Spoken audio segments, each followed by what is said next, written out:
Oui, dans ce procès. oui, oui. Ça vous a choqué, sa plaidoirie? Elle était... enfin, il n'y avait rien dedans, quoi. C'était... C'est un peu de mépris quand même pour vous, pour les anciens. Non, mais ça, le mépris, ça fait 2 mois qu'on l'a. Donc moi, ça doit être ma 27e audience, à dose homéopathique, enfin à peine homéopathique. On ne s'attendait pas à... Voilà, c'était attendu. C'est particulièrement choquant pour les personnes pour lesquelles c'est leur première ou deuxième audience. Bon, pour ceux comme mon ami qui... Voilà. Mais quand il dit, il y en a les fois précédentes... qui tenait l'échelle, ça vous a choqué, ça, ce type d'exemple?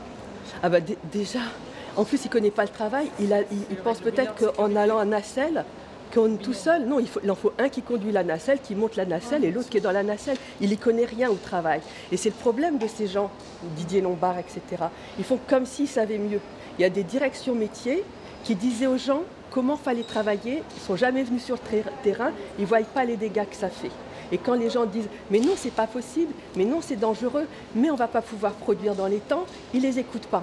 Vous faisiez quoi à France Télécom? Moi, j'étais assistante sociale du travail, et en tant qu'assistante sociale du travail, j'avais accès à des salariés aussi bien sur les plateaux téléphoniques que dans les unités d'intervention, que dans le système informatique.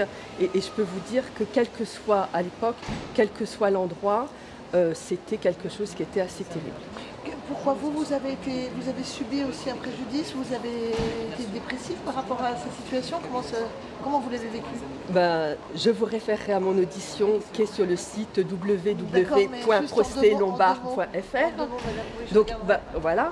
Donc en ce qui concerne simplement mon métier d'assistante sociale du travail, ça a été laminer le service social du travail. À partir entre octobre 2007 et décembre 2007, entre les collègues, on s'échangeait des mails. Dans toutes les directions, on nous disait qu'il fallait faire des moins.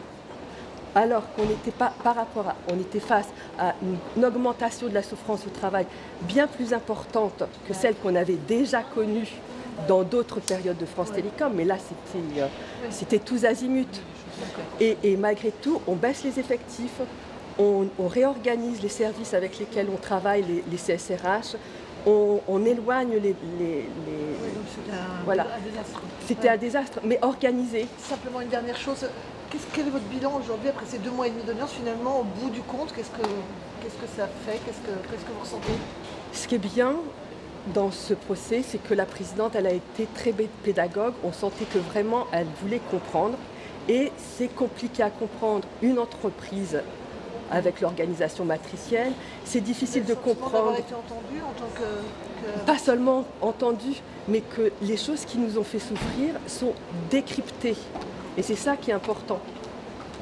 Ce décryptage-là, c'est quelque chose... Il y a une dame qui disait que son médecin lui avait conseillé de venir au procès, alors qu'elle, elle pensait plutôt tourner la page.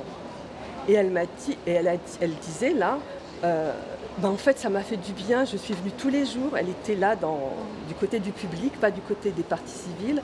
Elle a dit, ça m'a fait du bien de venir là, elle s'est sentie mieux. Et c'était il y a 10 ans, je ne sais pas si elle a repris le travail, si elle est en retraite maintenant, mais voilà, cet effet-là, c'est un effet réel. Merci, et on madame. Espère que plus jamais ça, ni à France Télécom, ni à Orange, ni ailleurs. Merci madame, merci beaucoup. Je vous en prie. Merci pour votre témoignage. C'est pas évident pour le moment. Comment? C'est pas évident ce qui nous prépare là. Les restructurations là. Ah oui, mais ça. Rebelote comme il y a personne.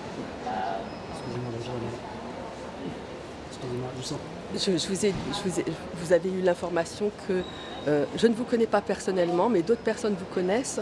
Il semble que vous êtes une télévision qui a des positions qui sont contraires à nos valeurs, et donc je ne souhaite pas être interviewée par vous. Excusez-moi.